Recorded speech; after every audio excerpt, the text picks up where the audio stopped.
If I asked you to picture a fairy tale castle, odds are this is the image that pops into your head, right? This is Neuschwanstein Castle in Bavaria. And yeah, it's not just some icon, it's a fantasy literally brought to life. In fact, this is the castle that directly inspired Disney's Sleeping Beauty castle. I mean, look at that view. It's just spectacular. Perched up there on that rugged cliff in the Alps, it's a picture that's known all over the world. But here's the thing. Behind that perfect, beautiful facade is a story that's anything but a fairy tale. We're talking obsession, unbelievable debt, and the tragic downfall of a king. See, this isn't just a pile of stones. This was one man's life's work, a dream so powerful that it ended up costing him absolutely everything. His fortune, his throne, and yeah, even his life. So let's dive in. Let's get into the story of the king who dared to build a fairy tale. All right, so to really get this castle, you have to first understand the man who literally dreamed it into existence. And here he is, King Ludwig II of Bavaria. He became king when he was pretty young, and you know what? He quickly realized that the whole world of politics, all the constraints of his capital city, Munich, it just wasn't for him. He was a total dreamer, an idealist. All he really wanted was to build a private world just for himself, way, way away from the public eye. Okay, so what's really interesting here is the time period this all happened in. Ludwig was completely swept up in this 19th century movement called castle Romanticism. And the whole idea wasn't to, accurately rebuild old medieval castles. No, it was all about creating these idealized, super picturesque versions of them. It was about building the Middle Ages the way people wished they had been, not how they actually were. And for Ludwig, this got deeply personal. He was completely obsessed with the operas of the composer Richard Wagner. Just listen to this. In a letter he wrote to Wagner, he lays out his whole vision. He says Neuschwanstein was going to be more than just a home. It was going to be a worthy temple dedicated to Wagner's epic, mythological German stories. It was literally a stage for his own fantasies. And this is such a key detail. Get this. Ludwig didn't hire a normal architect for the first designs. Nope. He hired a guy named Christian Jonk, who was a theatrical set designer. So right from the very beginning, Neuschwanstein wasn't just a building. It was a piece of stagecraft. It was meant to be a real-life physical set for the operas he loved. So how in the world did this incredible dream actually start to take shape in stone and steel? Because let me tell you, this was not just another construction project. This was a completely monumental undertaking. First off, just look at the location. I mean, come on, this was not an easy place to build anything. To even get started, they had to completely demolish the ruins of two smaller medieval castles that were already sitting on this peak. And I mean demolish, they literally blew them up. And then they had to haul every single piece of material up the side of this mountain. And here's where it gets really fascinating.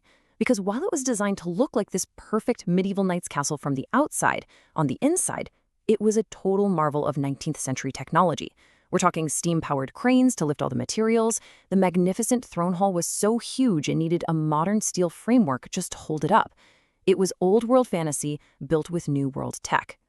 And just to give you a sense of the sheer scale we're talking about, the sandstone for just the portals and the bay windows alone weighed 1,550 tons. I mean, could you even imagine? The logistics were just staggering. But, as you might guess, this incredible dream pretty quickly turned into a financial and political nightmare.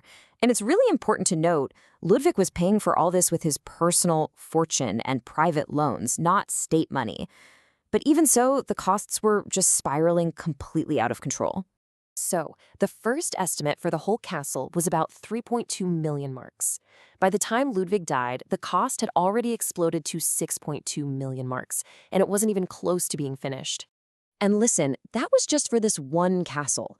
Ludwig was building other insane palaces at the exact same time. By 1885, his personal debts hit a mind-boggling 14 million marks. Things got so bad, he was threatening to kill himself if his creditors tried to take his palaces. The entire Bavarian government was suddenly facing a major crisis. And all of this led to a really dramatic and incredibly swift end. On June 9, 1886, the government officially declared him mentally unfit to rule. The very next day, in a final act of defiance, he actually had the state commission that was sent to remove him arrested. But it didn't last. By June 11th, he was forced to leave his beloved castle for the very last time. And then, just 2 days later, he and his psychiatrist were found dead in a lake. And to this day, nobody really knows what happened. His death is still a total mystery. Okay, so with the king now dead, the story of his castle takes this really sharp, ironic turn. Because the private, secluded world he fought so hard to build was about to become very, very public. First off, there's the tragic reality of it all. The castle was never actually finished. The grand centerpiece, this huge 90-meter tall keep that was supposed to shoot up from the middle of the courtyard, it was never even started. Ludwig's complete vision, the thing he sacrificed everything for, it never came to be. And this is maybe the greatest irony of the whole story. This castle was designed to be Ludwig's ultimate private escape from the world. But just 6 weeks after he died, it was thrown open to the public as a tourist attraction to help pay off his massive debts. The private sanctuary became a public spectacle. Today, it gets over 1.3 million visitors every single year. And the story doesn't stop there. It took another much darker turn during World War II. Because it was so remote and hard to get to, the Nazis actually used it as a massive storage depot for art they had plundered from all over Europe. After the war, the famous Allied monuments men had to go in and recover thousands of stolen masterpieces. So this romantic fantasy literally became a warehouse for the spoils of war. So, after all of that, all the dreaming, all the debt, all the drama, how long do you think King Ludwig actually got to live in his masterpiece? A grand total of just 172 days. And that really brings us to the final thought, doesn't it? Ludwig created one of the most beautiful, most famous buildings on the entire planet, but it cost him everything. And its ultimate fate, becoming this tourist mega attraction and a weird footnote in a world war, was the complete opposite of the private, poetic sanctuary he dreamed of. It really makes you wonder, what is the true cost of a dream? And is it worth it if its legacy becomes something the creator never ever intended?